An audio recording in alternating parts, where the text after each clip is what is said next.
OBS is giving me a problem. There we go. Okay. There we go.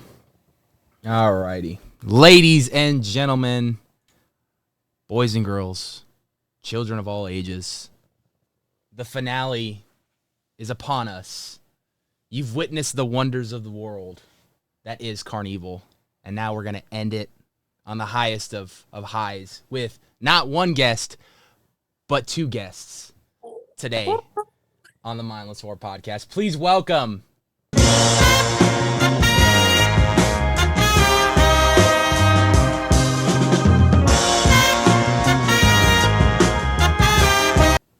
Christine and Ripley. How are you today?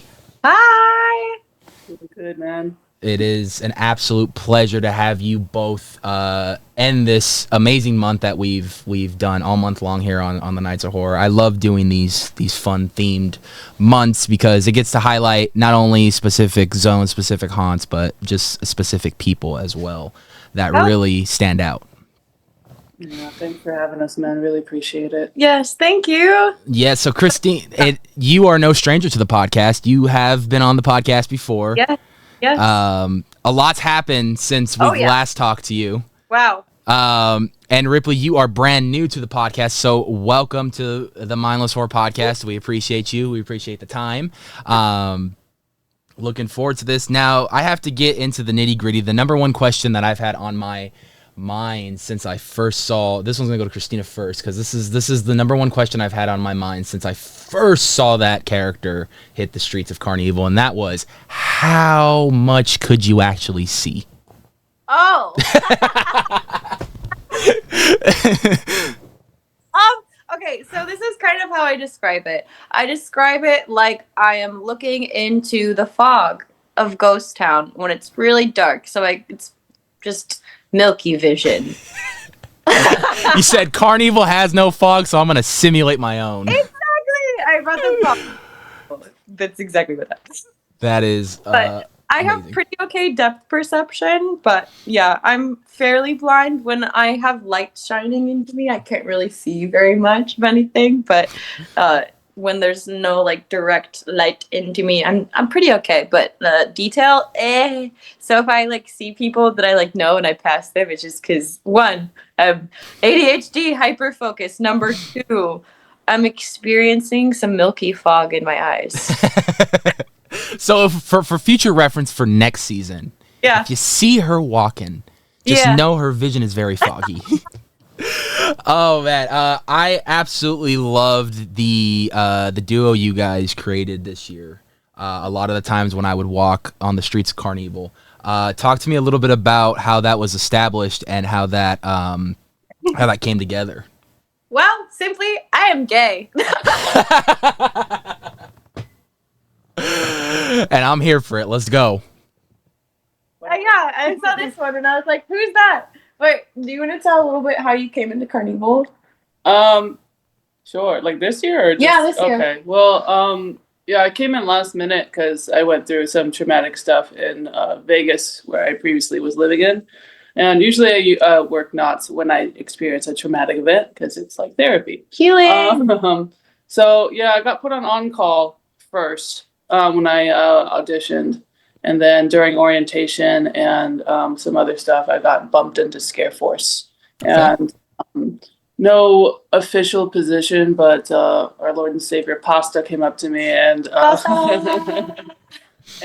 was like, "Where do you want to go?" And I was just like, "Put me where you need me," because I love working anywhere I can in Scary Farm. And she was like, "We need clowns, so you will be CarnEVIL." And I went in CarnEVIL and didn't really meet this one officially a couple weeks in our season. But apparently she moved her box for me to be closer. Yes, I did. That is so like, hey, I want to talk to you more. Pretty much. Yeah, pretty much. I like it. Christine making moves. There you go. I did.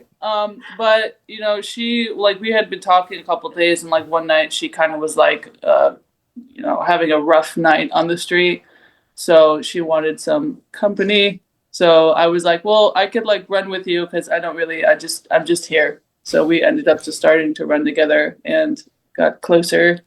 Hi. Hi.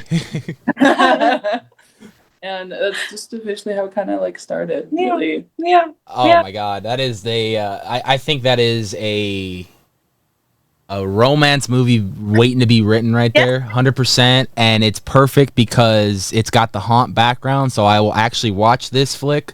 I mean, there's Tom and everything involved, so it's a really good movie. You know, romantic comedy. I'm not a huge fan, but if it's got that haunt background, and it's got you two in it. I think I have to go see it day one. I mean, that's a given.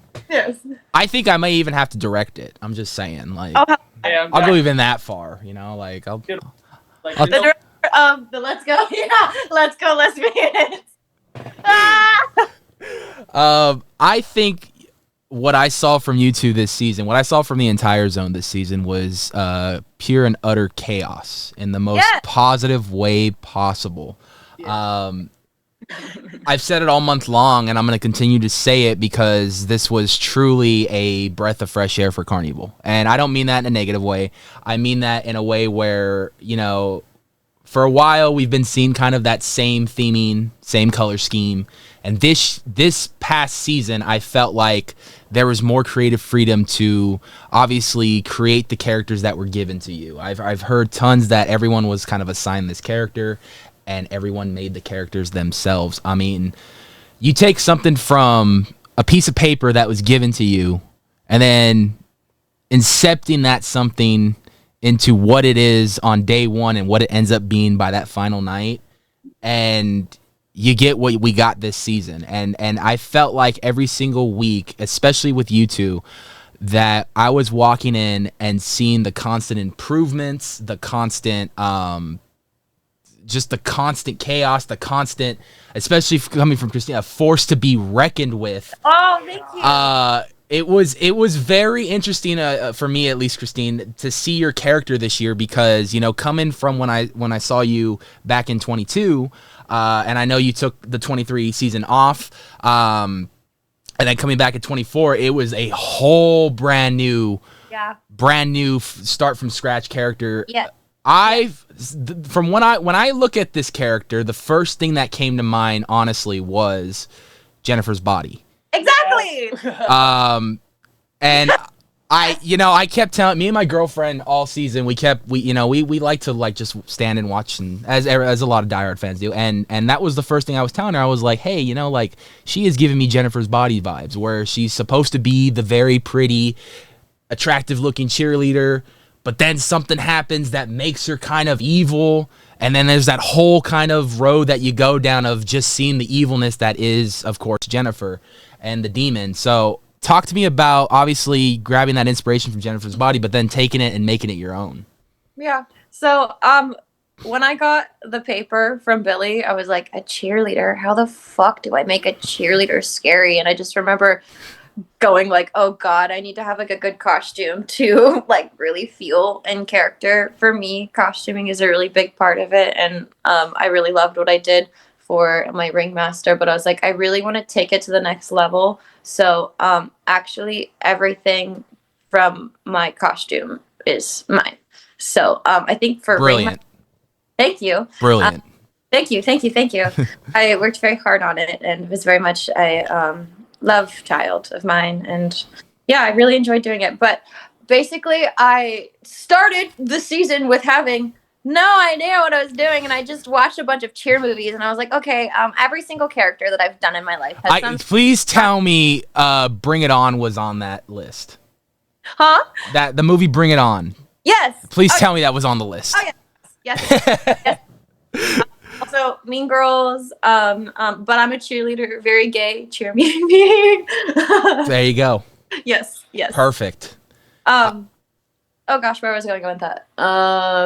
Costuming. Oh yes. Basically, I started with the whole demonic possession thing, and I was like, okay, I really want to have blind contacts. And I was like, okay, why am I blind? But basically the whole thing goes that Trixie fell from a stunt. She saw the Green Witch, and the Green Witch was like, oh no, you fucked up. And then I fell, and I'm blind and now forever stuck in CarnEVIL. I have my full, like, backstory all written out. It's kind of I love it. I am a sucker for a good backstory. I am. I think that's one of the things that I always look forward to in movies and everything is a good origin story, a good backstory to get an idea of what this character is, what they're thinking, what they're going through, how they're acting on, on the streets and stuff. So it gives me, at least as an audience, to kind of get that, okay, this is what she's going through. This is why because I honestly, I'm not even lying. I was very scared to talk to you this season. And I was like, oh, she's not this mean in person. I told my girlfriend, I promise you she's not this mean in person. She's not. It was amazing. Am I allowed to curse on here? Of course. I was like, you can bleep me out, but no, Trixie's just supposed to be the bitchy cheerleader.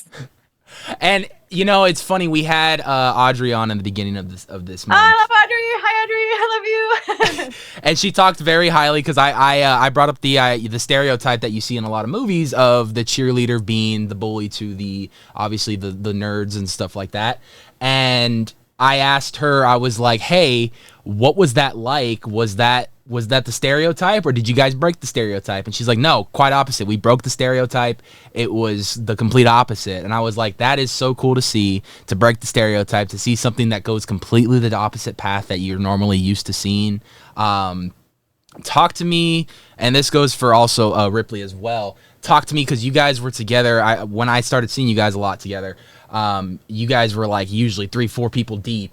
Talk to me what it was like for you guys to bounce off different characters, bounce off the different scares. I mean, because, when you look at CarnEVIL, it's just a back and forth path for you guys to just, especially on those pack nights. I know you guys are just kind of boom, boom, boom. Talk to me what it was like to interact with one another, other characters, and, of course, the guests.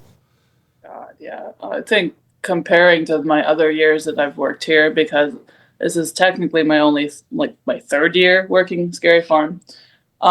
It felt so natural to and easy to interact with everyone else, because everyone else in the zone had just I don't even know how to describe it. Just really great energy, and everyone brought their A game with whatever character they had. Yes. Me particularly, I didn't want to do anything with my character. I was just a generic clown with the same clown name. And of course I didn't have time either, because this was very last minute. But depending on who it was just natural to act on what they were doing. I've had interactions with Matt, or a football clown, who would just pummel me to the freaking ground. I don't know. A lot of people would just come up to me and bully me, because in real life I don't like clowns. They're scary. Oh, no, come on. She would easily just creep up on me anytime she would get, and just scare me. Yes. Yeah. No, you scare me. You're scary easily. I would do it for character development. Also, you're hilarious. Seeing you scared, I don't know. I come up, creep behind you. Ah!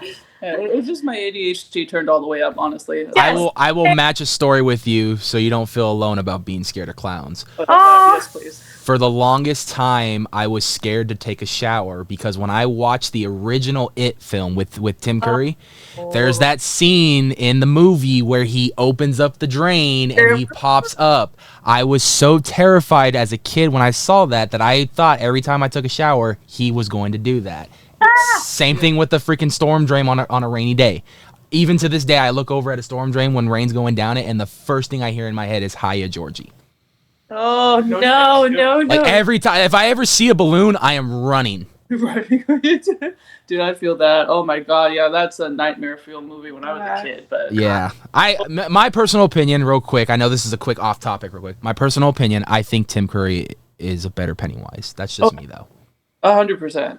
I love that. Yes. Yeah, he's so funny. He's scary. It's Tim Curry. You can't.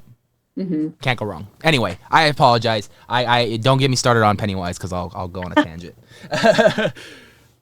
But yeah, I think that you saying you being scared of clowns now, with having the fear of clowns, I know that's a common fear for a lot of people. And obviously you could see it every single night. Guests come through the zone. I've laughed so hard. I've gone with people that are terrified of clowns. my best friend Sammy, his sister, when we brought her one day, we took her through CarnEVil, and I didn't know she was terrified up until we got into CarnEVil. And what made it worse is she's like, you know all these people, so you could just tell them to come scare me. I'm like, no, I don't got to do that. You just doing what you're doing is going to make them scare you. But did working in CarnEVil and interacting with everyone in CarnEVil, did that help a little bit to kind of maybe conquer the fear, or did it make it worse? Oh, oh boy. I'd say it definitely made it worse. Oh, man. That is a tough one. Ways, though, in all good ways. That is a tough one, because I know, like you said, I mean, I would have thought, because, like, you know the people and everything, that maybe it would have helped just a little bit more, but, yeah, I could see that. I could see that happening. Like, so good at being a scary damn clown, man. Yeah. And I just ended up making that my whole personality as my clown character this year. Like, it's just space boy who hates clowns in space. You know? Isn't that funny? Ain't that funny? A clown who is afraid of clowns. That's just, again, something you don't see very often. I love it. I have a question for you, actually. What originally made you afraid of clowns? Oh, well, same with him, honestly. Like, when I watched it for the first time, when I was, like, second, third grade, maybe, and that drain scene is very scary. But, yes, that. But mostly it was the root of, like, everything was Pennywise and it. I think that's why I'm so sick and twisted of liking horror, because I had an aunt when I grew up, and mind you, she ran a daycare, and I would go there to after school, and my dad would pick me up, but she would show us fucking Chucky, fucking Killer Clowns from Outer Space, fucking The Exorcist. I was like, you do not need to be showing kids. That's why I was so traumatized growing up. I think that's why I fell in love with it later on as an adult. Mm-hmm. You know, it's just, it all comes from that trauma. He just showed me all of his movies that he was in, and like most of them were like 80s horror films. And like one of them was like Brian Chucky, because his friend did stunts in that, and like I watched that when I was 2. Yeah, I was so good. I'm telling you, I remember it vividly the first time I knew I was scared of The Exorcist. I remember going camping, and I went camping with my aunt, and it was one of those kind of resort places, so it was kind of like, you know, they have cabins and stuff, but it's out in the middle of like the hills, and she's out on the porch, and she has a little, if you remember the old school fold-up DVD players to take on the go. Yes. Those were so amazing, and she had that, and she was watching The Exorcist, and I remember I was, you know, falling asleep on the couch, and I could see out to the porch, and I just remember seeing her spider walk down the stairs, and that traumatized me. Because I miss doing stuff like that.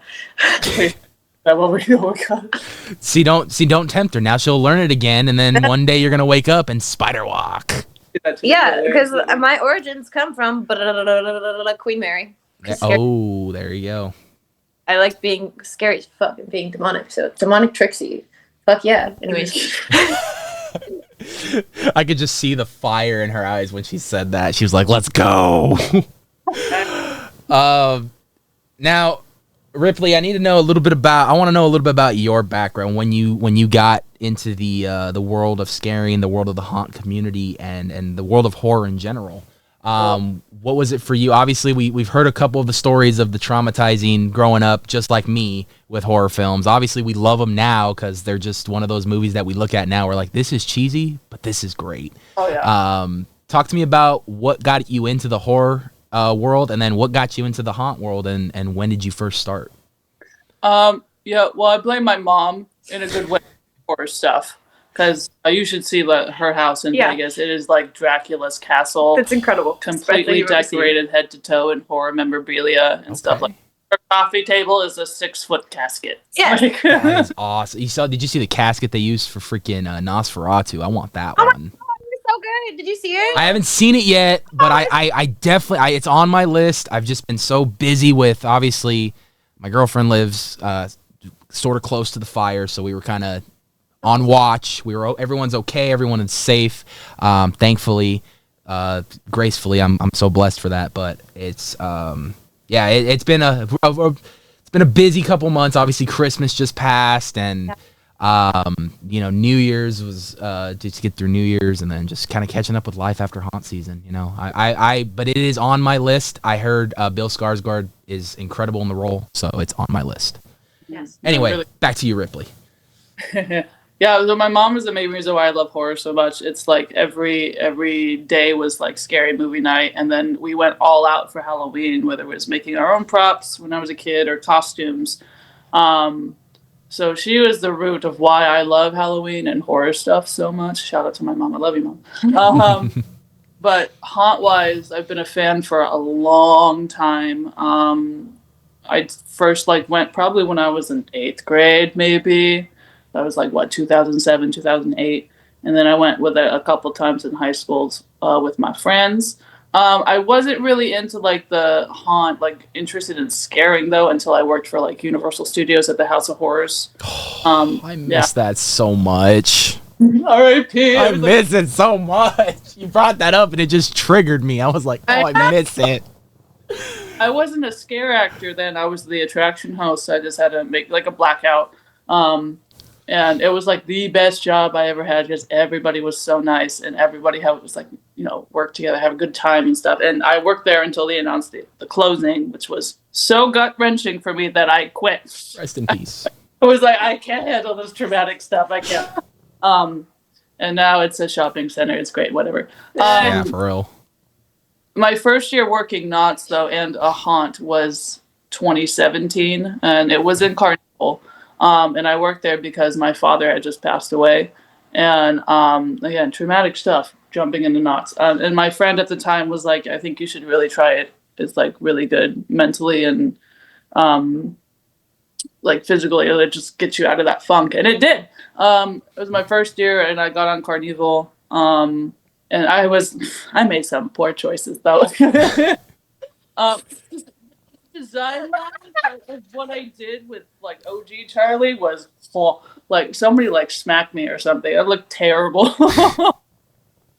I mean, I listen. I will never wear a mini skirt. It does not fit my ass ever again. Okay. You're like, it was a bit off brand for me. Absolutely. I took your miniskirt. Yes, you did. Hey, there you go. Hey, they always say one person's trash is another man's treasure. Is another person's treasure, right? Exactly. Yep. That 2017 CarnEVIL versus this year's CarnEVIL was insanely different, and I am so grateful that I was put on CarnEVil this year because I'm a CS girly. I seen that loud and proud. I miss the Hollow every single day. Dude, it's the Hollows was such. Oh, I can't even explain it. There's something about that whole thing, the storyline, the shows they did was just so warm and I don't know. It felt like home. It was so amazing, and I love scarecrows and witches, so that was I loved, especially, you look at the Hollow, and the one thing that was my favorite is when they did, looking at 2019 show specifically, I loved it when they had, of course, the burning ceremony. But I also loved it, and they don't do this no more, and you can't even really access it anymore. It kind of sucks. But when they had all the monsters go on the bridge, that was so. And then at the end, I remember one show, and we got all the monsters climbed on the rocks, and then went to the crowd, and I was like, "This is the coolest show ever!" I dug it. What year was this? 2019. Yeah. Oh, yeah. Before my time, so don't remember. Yeah, they had some, oh my god, killer fucking little shows that connected throughout the entire night, Frankie and Morgan, who was the original, I wouldn't say original, Maiden Witch, and then the Witch Hunter. Oh my god, man, they they brought it to life, dude. Everyone did really. I get so emotional talking about that zone. Oh yeah. Fan sitting in that zone in 2016 when it first came out, and I would sit and just draw all the characters. And you should see Ripley's drawings. You are one of those amazing people that sit in the scare zones and draw. I first saw that in 2019, and I was blown away by someone that can just sit there and draw on the spot. I think that is such incredible talent. I've always said that I never got the art bug in my family. All my family are artists. They can draw. They're really good. And then I was like, I can't. I just can't. And then one day my cousin said something that like stuck with me. He goes, "You're doing art. You just don't know it." I'm like, "What are you talking about?" He's like, "You do podcasts. You do all this stuff. That is a form of art. Just because you can't draw like we can, you're producing something else that is art." I'm like, oh, wow. And ever since then, that stuck with me. And I was like, I guess that is my version of art of the family. So that's awesome. I respect it. I see it every season from different people.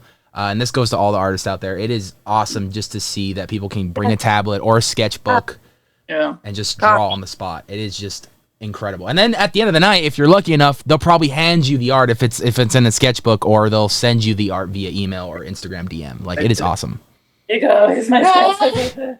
And then you see it on said person's Instagram page or whatever social media they put it on, and it's cool to see the love. It really is. So yeah, awesome.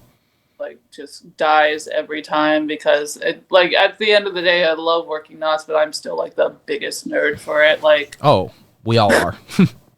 like, I don't think you work knots and you're not a diehard fan of knots. You know what I mean? Like, if you're working here because you came as a guest all these years, you loved it, or you came one time and you're like, I want to be a part of this. And and you weren't the only one though. I mean, Audrey was the same way. She was in San Diego for Hallowscream. Came to Knott's one night, fell in love with it, was like, next season I'm doing this. Yes. And here we are. You know, it's like, it is incredible to see that. I love hearing those stories as well, but you know, like, that was the first time I ever saw it, was in the Hollow with the artist thing, and I think that is incredible. I love that. I love all that. It's the positivity continues. I agree. Yeah.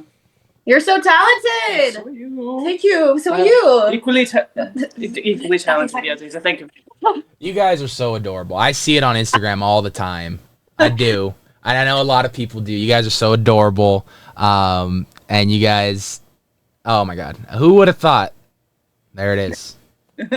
Here on the Nights of Horror, we say a couple things, you know, live, love, laugh, you know, and give peace a chance. That's all we're saying. You know, that's all we saying. I love it.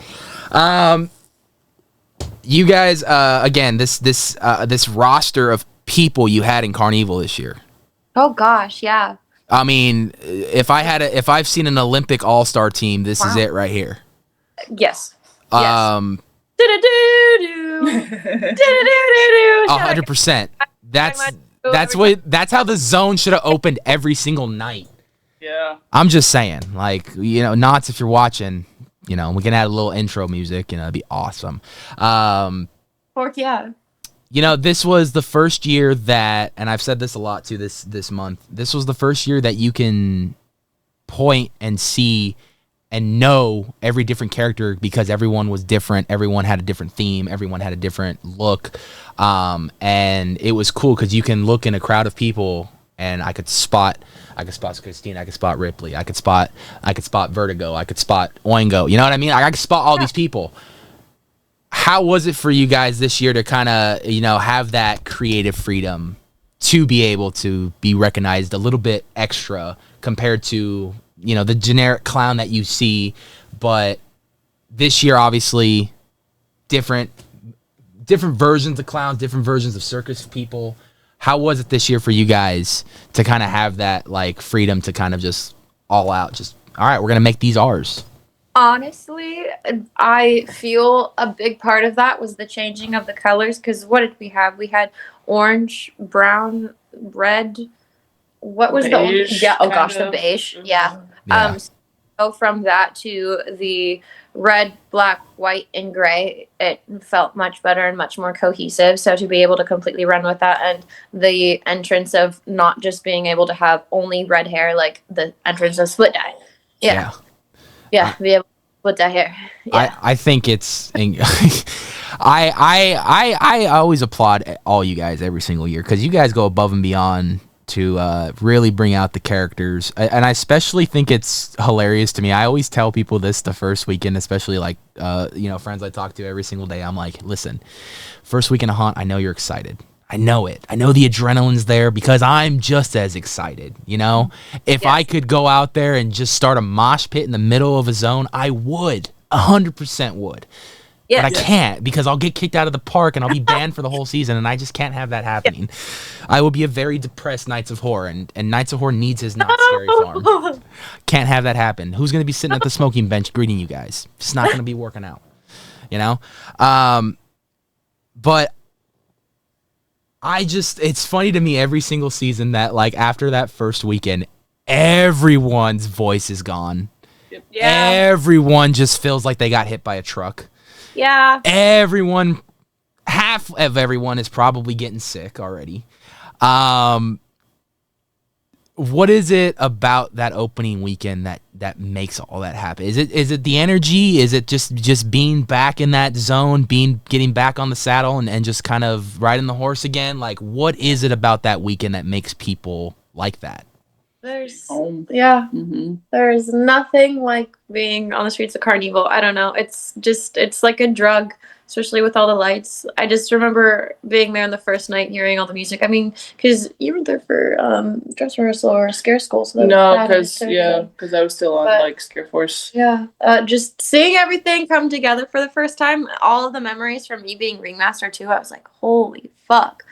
I'm a big music person. I'm scared of the music as well. That's where a lot of my movement qualities come from because I'm a dancer. It's just, I don't know. I feel like we're in a completely separate dimension or world because we go so far into our characters. It's just, wow, I don't know. It's like the day before Christmas. I also love Christmas. It's just the excitement. I'm such a nerd about this. Just all of the preparation and making the props, all of this stuff. And shout out to Dom Booster, helped me with my props as well.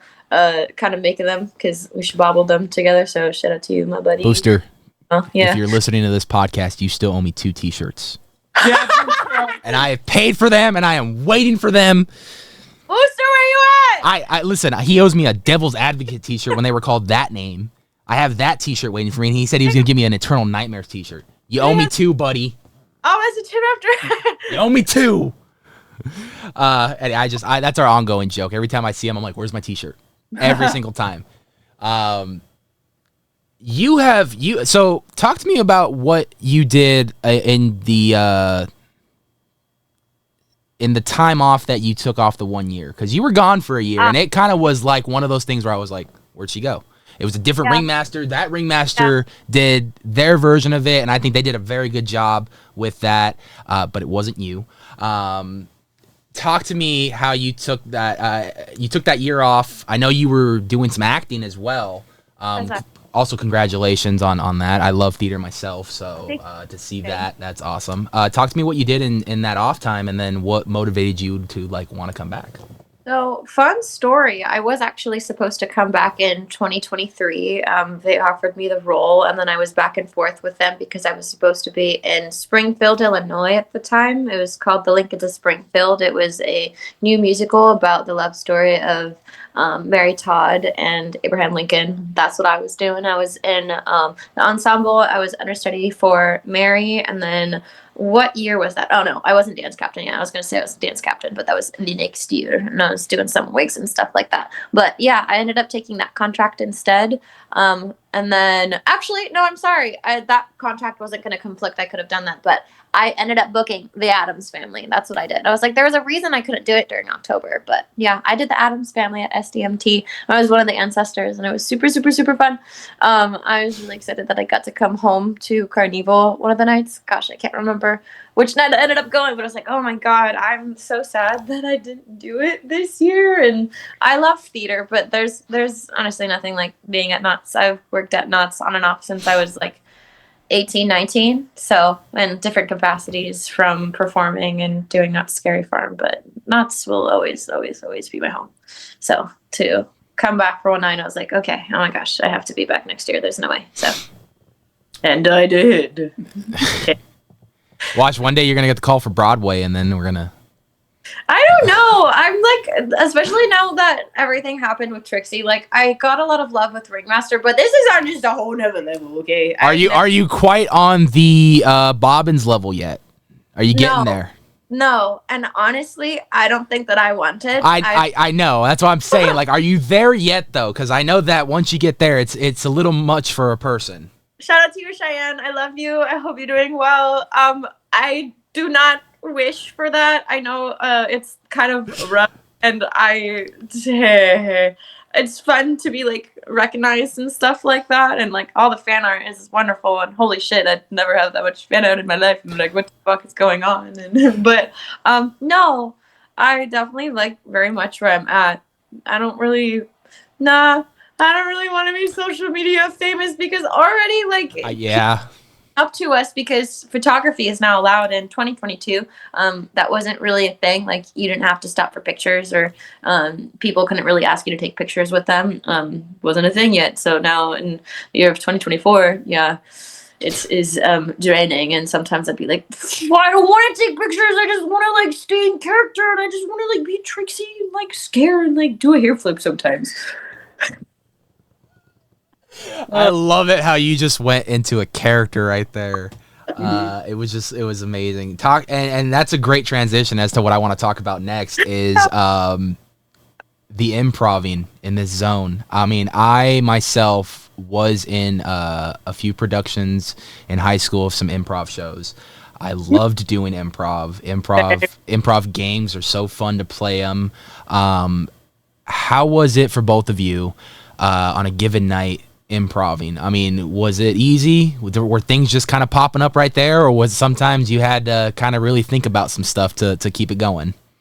Because improving, I'll tell you right now, when you're doing it in front of a live audience, I know more than anything, it is so nerve-wracking. But once you're in it, it is so much fun. Yeah. I will be honest. The first, like, I don't know, week, I still was getting like my feet under my ground and still getting like the haunt, like Gene back, and still trying to get like my complete footing, like who I was and who I felt I was as Trixie. But I mean, you're completely right. I will tagline of what you're saying. When you're there, you're there. And no, we just kind of went off of each other and bing bong, bing bong. There's a lot of Jennifer body quotes. Yes, there was. Yeah, I almost myself made a few Jennifer Bodies quotes, but I'm like, I don't know for sure if that's her inspiration, so I don't want to say nothing. And she's like, huh? Because I could have went off on a tangent on Jennifer's Bodies quotes. That's like one of my favorite movies. Love Jennifer's Body. Yes. Yeah. Actually, one of the first things that Pasta said to me when we were all getting our costumes approved, because we had to all do that before. Gosh, I always get it confused. I think it was right before Scare School. Yeah, it was the day of Scare School. And then she's like, Jennifer's Body. And I was like, yes, thank you. Down to like the necklace and everything, because she wears this like choker thing, and it's the final scene where she's in the prom dress. Because I was like, okay, I love the like choker moment, so I'm gonna steal that and put it in her cheer uniform. The I go both ways scene. I love that's one of my that line delivery that she does in that film. It's fucking fantastic. Fantastic, and it's funny even though it's a serious moment, and it's like you feel like three emotions at that moment. You're like, why did you say that? That's kind of funny, but that's sad. Like, what's good? The situation is not calling for that right now. But yeah, that movie to me was one of those movies where when it came out, I don't think people were expecting what they got out of it. I still would love to this day to see a sequel to that movie, to see where her friend ended up going or what she became, because we know she has a power of some sort. Yeah. And so I know we got the photography of the end of the hotel room and stuff, but I really want to see what she's up to. I think that's first story right there. Maybe that could be Ripley's inspiration right there. Ripley, you're making the unofficial sequel for that character for CarnEVIL. Yeah! It is factually like we ended up like not technically we're writing our whole character backstories, but like trying to like fuse it together. Yeah. So we were that kind of like needy and Jennifer kind of type. Yeah. It just ended up being Joker and Harley Quinn, but everyone else. That ain't a bad comparison either. I mean, listen, okay, hear me out. Those are two of the greatest and most iconic clowns on the face of the planet. I mean, this is true. This is true. Am I more of a Harley Quinn girl? Absolutely. Yes. But gay. Well, if you watch the show, the animated show, I mean, that's what they're going off right now. Her and Poison Ivy. I know, it's filling my gay heart so much. Oh my god. Yeah, I mean, they do such a good job with that. Who, in your opinion, who's the best Joker? Oh man, that's hard. I know what usually a lot of people's go-to answer is. Like, obviously, like I feel like live action would obviously Heath Ledger for me. Voice actor though, Mark Hamill. Holy See, I'm on the I always get into arguments with a lot of people about this because everybody's like, who do you think is the best Joker? I'm a diehard Batman fan. I love Batman. That's my guy right there. And Mark Hamill, in my opinion, both, it don't matter what you compare it to, live action or, he's just the greatest Joker of all time, period. Yeah. He's got the like the voice is just like it's just in my brain, you know. When you when I'm reading comic books, Kevin Conroy is who I hear as Batman. Mark Hamill is who I hear as the Joker. Every time. And that is, yeah. But then you got an amazing character like Harley Quinn that gets introduced, and I mean Margot Robbie took that character to new heights. In my opinion, I think she did a phenomenal job as that character. I think she's the only actress to play that character live action so far. So I'm curious to see who plays the next Harley Quinn. Oh, Lady Gaga played Harley Quinn. Wasn't the greatest movie, but you know, it was. Gaga's Harley Quinn, so I cannot have an opinion until I see this thing. I have no opinion. I'm gonna tell you this right now, okay? The movie itself, as a movie fan, as a Joker fan, as a Batman fan, the movie is not that good, okay? But I still say watch it, because the only reason is because people didn't know the overall message of that film. Because Todd Phillips did not want to make a sequel. Studio forced him to make a sequel, so the whole movie is about basically him being persuaded by one thing, but then not really taking that side. So there's a double meaning to it, but I thought Gaga's performance as Harley Quinn was interesting. I wish I could have saw a little bit more, but what they gave us, and I thought her costume by the end was phenomenal. I am a huge Gaga fan as an actress. I think she is just incredible. I just don't envision her as Harley Quinn. I don't know. I have to see it to be like, okay, fine. I think her best role she's done to this day is A Star Is Born. Yeah, absolutely. Hands down. I've never cried so hard in a movie. God, that movie was so good. And no one got nominated for Academy Award. Just such a... I know! What the fuck? Bradley Cooper got snubbed. Lady Gaga won the best song. She won that. She rightfully deserved that. But this is the Mindless Sword podcast. We go off on random tangents about just anything. Welcome. I think for me, and Sammy calls me on it all the time, I get too excited when I do interviews because I like interviewing people. I like talking with people. I like catching up with people that I haven't talked to in so long. And I just get so excited that and then one thing leads to another, and yeah. We love it here. Yeah. It's a safe space here. It is Yes, safe it is. space. Yes, and, it is. we're talking about stuff that makes us so happy. So yeah, absolutely. That's the goal. Is if you can leave my podcast, either you had a great time or you want to come back on. That makes me so happy. I am just beyond grateful that I've had the opportunity to do this season. You guys have. Yeah. And I'm so grateful to be back on too. Oh, I told you when you were on the last time, I'm like, you have an open invite. You can come on anytime you want. And we did a little catch up session with Christine. Yeah. 2025, the big 2025, 52, if you will, 52, we'll call it, for Scary Farm. Can we see a return for 52? We see that in the future. I mean, I know there's still an audition process, and I know everyone has a fair shot. But in your headspace right now, can you see yourself inside of 52? Yeah. We're already planning. Great. I love to hear it, because I think last season, and this is the first time I'm saying this, last season was phase 1 of a brand new CarnEVil. Yeah. And I feel like everyone was figuring out the characters. By the end of the season, by middle of the season, people had those characters figured out pretty quickly. Their rhythm down and everything. And I wish I had more time on my schedule. I wish I had way more time that I used to have.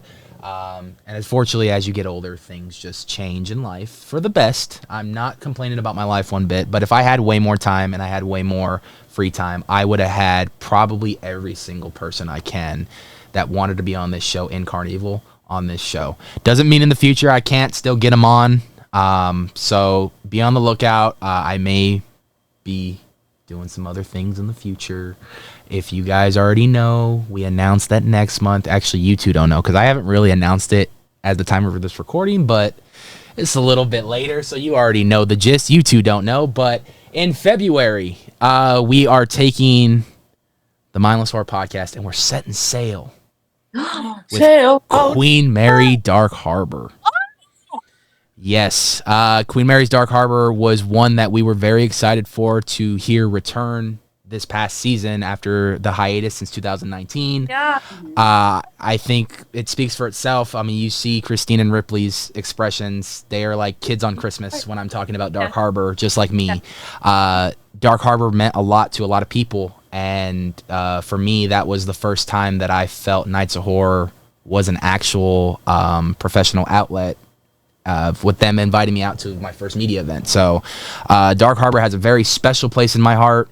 And it's the only thing I know how to do to give back is to honor what is Dark Harbor for next week, actually, as soon as next week. So tune in next week. We're going to have Dark Harbor, but I want to thank each and every guest that I had on the show this month for CarnEVIL Takeover.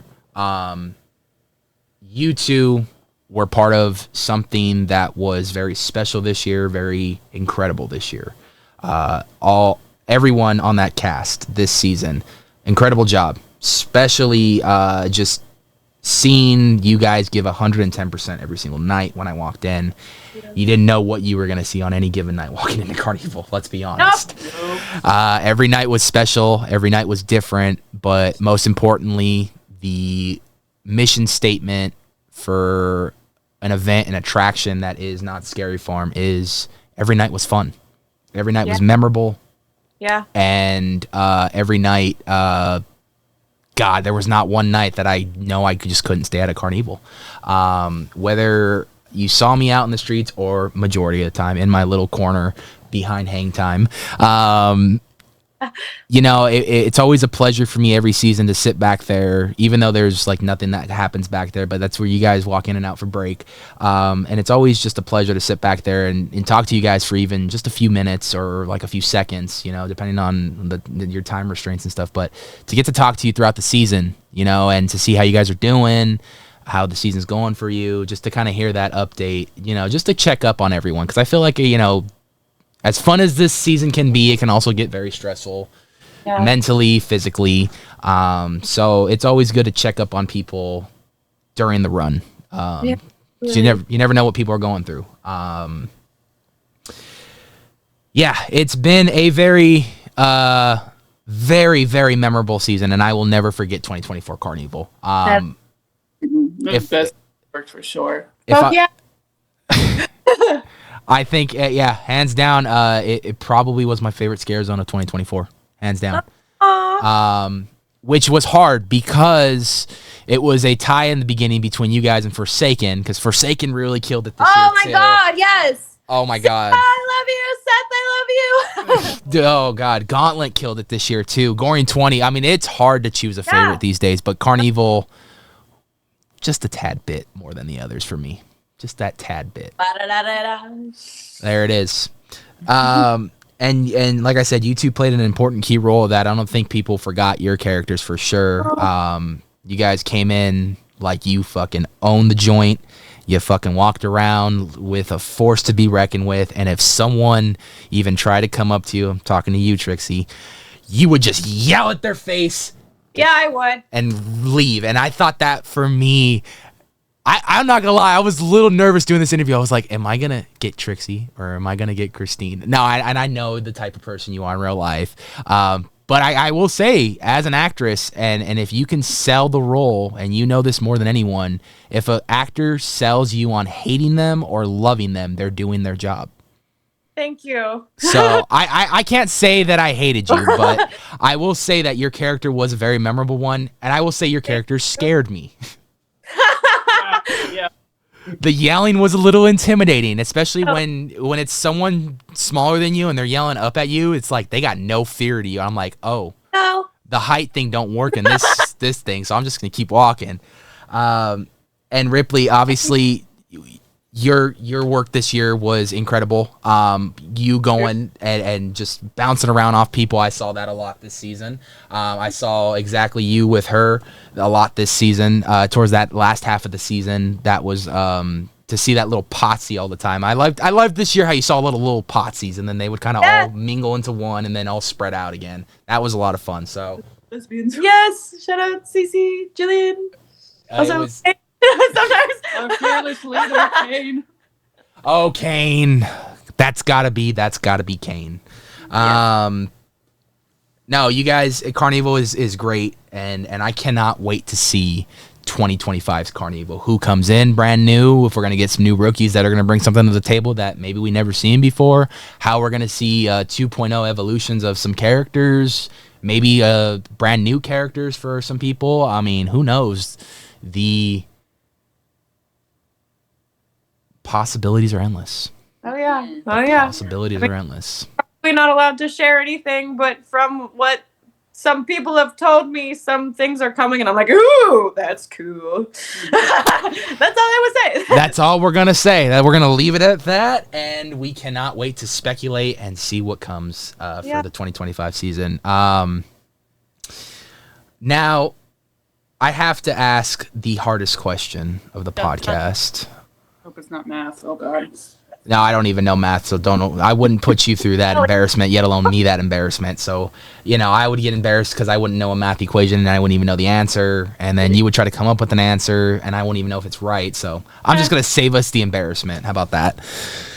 But Christine, I mean, obviously you've been asked this question before, but it could have changed since the last time we talked to you. So I mean, a lot of things have come out since then. But what is your favorite scary movie? What's my favorite? Why would you do this to me? No, fine. I'm making Ripley go first. You just put Ripley on the spot. Ripley's like, what? That's really difficult because I am a horror movie connoisseur. Yeah, I know. And there's, depending on the genre and like the year, it's all different. Yeah, I know. categories. That's why I was like, But fuck. I will say Hereditary is one of the scariest movies I've ever seen. I saw it in theaters, and it takes a lot for a scary movie to like get to me. And that one, with the music and the acting and just the way it was all like just pieced together, was so beautiful and terrifying to me. Like, I think I was more shocked at the fact that the drummer from the Naked Brothers band was in that movie. oh my god, it's a full circle. Wow, like I used to love that show when I was a kid. Me too. Yeah. I ain't gonna lie, I ain't afraid to admit this. About a couple years ago, I bought every season on Amazon because I wanted to rewatch it to see how cheesy it was. As you deserve. And it's still just as cheesy and great as I remembered it. Yeah. Those lyrics to those songs slap, bro. Kindergarten kids. Oh man. Oh man. Oh god. Naked Night. I might do a rewatch. Who knows? Yeah. Yeah. Oh yeah. You know? That was the same thing when Disney Plus dropped. I was like, Sweet Life of Zack and Cody right now. Yep. Just binge watched it all. Oh man. Don't you miss being a child sometimes? Oh, God. So we still are children. We are. We're grown, but Yes. Okay, I will answer the question. All right. Multiple, so you get multiple answer. Okay. Was that an option? Damn. I chose it as an option anyways. She makes the rules here. I'm just the host. I don't, she's the rule maker. I listen to what she says. She's the boss. I got cheerleaders. Well, I only have one of them. Okay. I love Pearl. Also, I forgot to talk about Pearl. She was also an inspiration for Trixie I Mattel. finally watched those movies. Okay. Yeah. God, so good. She's just like she's Pearl is so cute and I love her and she deserved better. You just want to be famous. She just wanted to be like have a better life. And, Just wanted to be famous. That's it. Fun fact in Pearl, she actually kills who will now be Superman. What? Yeah, the guy who owns the movie theater. That's the new guy that's playing Superman. We have to watch that. Yeah. Go watch the trailer for James Gunn's Superman. It looks incredible, by the way. And you're gonna see that's our Superman now. So, Pearl. I watched Pearl and Maxine for the first time last year. A fantastic trilogy. Ty West is a genius. Mia Goth is Oh my god, I love her. a queen in the Yes. horror genre. Married to Shia LaBeouf too. Good for them. Wild. Oh my god. Yeah. Oh. Shia LaBeouf. Transformers, you know. Yes. I also love. Oh gosh, where was I gonna go? I love. Oh gosh, we literally just rewatched this, and it's one of my favorite comfort. Black Swan.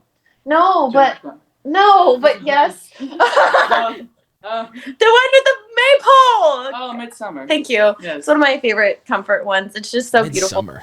Done. It's like art and horror film, which is why I really appreciated Nosferatu because it's just beautiful as a film.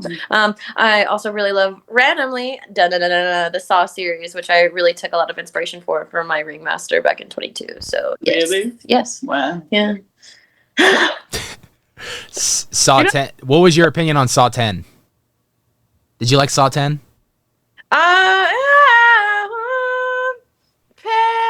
I like the original ones better, honestly. I don't know. I thought it was interesting how they went back, but he's supposed to be dead already, so I don't know. So yeah, from what I understood, that movie was supposed to take place between Saw 1 and 2. Yeah. So he's like in the stages of cancer, so he's not hospitalized bed yet. Yeah. But it was an interesting take. You just know though, you can't make a Saw movie without Tobin Bell. I mean, Tobin Bell is Saw. No. You know, it's like you don't have Jigsaw.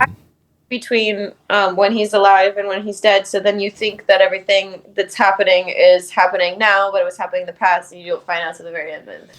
Well, yeah. With Saw 10, they advertise it as his most personal game yet because he goes and gets a cancer treatment, which he thinks is a cancer treatment in Mexico. Turns out it's a giant scam. Dun dun. So then it's his most personal game yet. And I was like, that had me interested, just the advertising for the movie. So if you get a chance, check out Saw 10. Yeah, I probably will, because I do love that series. It's really good. I'll be honest with you, Saw 10 for me brought me back to the franchise. I was kind of lost a little bit with the last couple movies they did. Jigsaw was okay. You know, it was a little confusing at first, but then I got it by the end. I was Something they have like that thing. Spiral was okay. Wasn't the best, but you know, for what it was all right. It was in the world of Saw, so it wasn't really. It was a copycat killer. So, Yeah. But Saw 10 was the movie for me that I was like, I'm back. Like we're back. We're back. Like we're back. Amanda's in it again. It's great. Yeah. You know, I love Amanda, so she's great. Yeah. Visual. I have to say something about Midsommar though, and you're probably gonna hate me. Why? I'm not a fan of that movie. Why? I loved Hereditary. Yes. Okay, so going into Midsommar, I'm thinking, ooh, okay, Hereditary, like we're gonna go through that thing again, right? I walked out more disturbed than I was psychologically fucked up. Like, Hereditary psychologically fucked me up. Yeah. And then I walked out of Midsommar and I'm just like, What the fuck did I just watch? exactly. Like, I love that director and the symbolism he uses in his movies, because if you watch it, I watched Hereditary multiple times because every time I watched it, I was catching something I didn't catch the first time.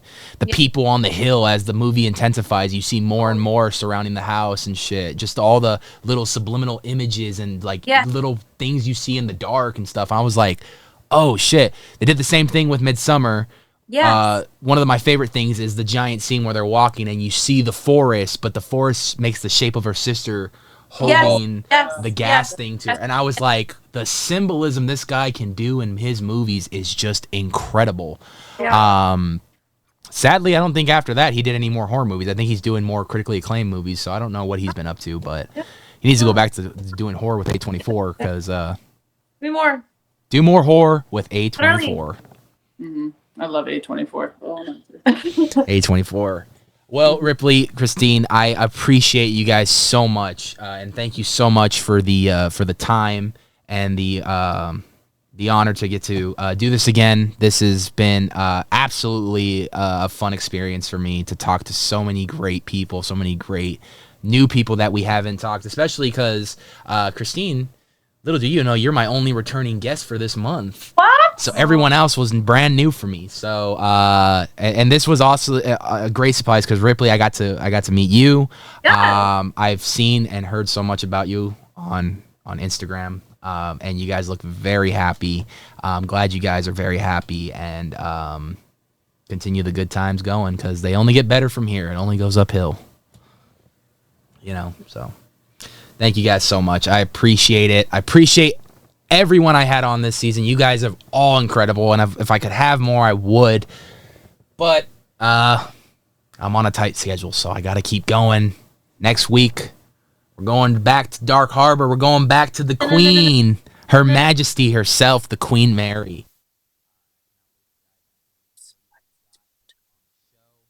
Very exciting. I can't wait to get that. Yeah. Mm-hmm. His mic went out. His mic went out. His mic went out. Oh, I hate this wire. Oh, it's the wire. I got to fix the damn wire. I'm just lazy. If I move it just slightly, wire goes out.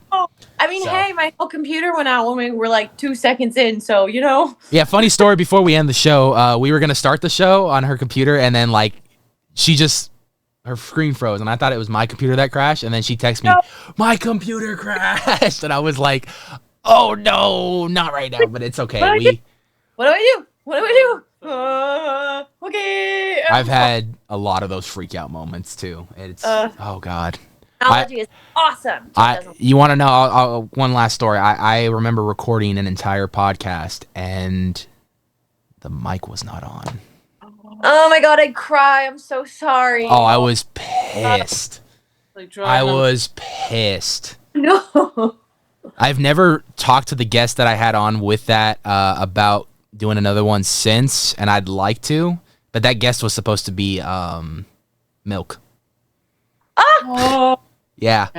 Milk! It Shout was. out to Peter-in-law. I think he's incredible, and I had him on the show, and we had no audio on our end. He had his audio, and he sent it to us, and he had audio. We had no audio on our end. I was so disappointed. I was so sad. I was so hurt. I was so bummed. It sucked. It was the worst thing ever. And ever since then, I triple, double, quadruple check everything before I go on because I don't want that to happen. Now I got a wire issue that's just happening on its own. Luckily, great guests like you and then me constantly looking over at the recording right here and the bar levels of the audio going keep me informed that my mic is still on. Are we good? Are we good? We're good. All right, I moved it a little bit. We're good. All right. With all that being said, you two are incredible, and I appreciate you guys. Do you guys got any social media anybody can follow you guys on if they want to follow you, or you guys kind of live in the private life? It's okay if you live in the private life. I understand. I mean, it is a very, I just want to be left alone sometimes. I get that. Mine is just Christine Gillilin. Christine, Chrisistine, and then Gillilin. I know my last name is insane, but it is spelled Gillilan. I'm sorry, I got to pronounce this right now because it's just in my head, and then if I don't pronounce it right, I think it's going to be stuck in my head. Gillilin. I didn't pronounce it right. Gillilin. There you go. Galinda. Yes. Wicked. I haven't seen that yet either. I want to see that. Yeah. I love it. I've seen Wicked. I've seen the Broadway show. I haven't seen the movie yet. See it. Huh? Go see it. It's so good. I know. My dad is a diehard fan of the play too, and he said that maybe the movie was a little bit better than the musical, for him at least. Wow. Because they added a lot of stuff extra from the book that they don't have in the musical, so. Yes, they did. Mm-hmm. So I think that's cool. But what about you, Ripley? Are you on socials, Ripley? Wicked is directed by Mine is Wicked. just plain and simple. It's my CS hot name and my jersey number. So Stumps with a Z 09. There it is. Z. No S, just a Z. Sorry, I can't spell either. Trust me, I can't spell, can't do math, can't do anything. High school, what was all that for? It's been an incredible month, and I can't believe it's come and gone this fast. But ladies and gentlemen, thank you so much for constantly supporting the channel. I don't know if TikTok is still alive after this recording, because we were grinding on TikTok, and that may be gone. Don't know if it's gone yet. If it stayed, cool. If it didn't, we probably found somewhere else to post videos. So, R.I.P. Yes. I'm gonna miss TikTok. Love you, TikTok. Yes. Don't know what I'm gonna do at work now. So, damn. Oh man. I'm losing my train of thought. I guess it's just been a great episode, a great month, and Hell yeah. yeah. You guys can find us all Nights of Horror across the board on all social medias, and if nothing else more, peace and love. SoCal strong. We love everyone in Southern California. These are very tough times, and we're with you right there. Hey. With everything. And stay spooky.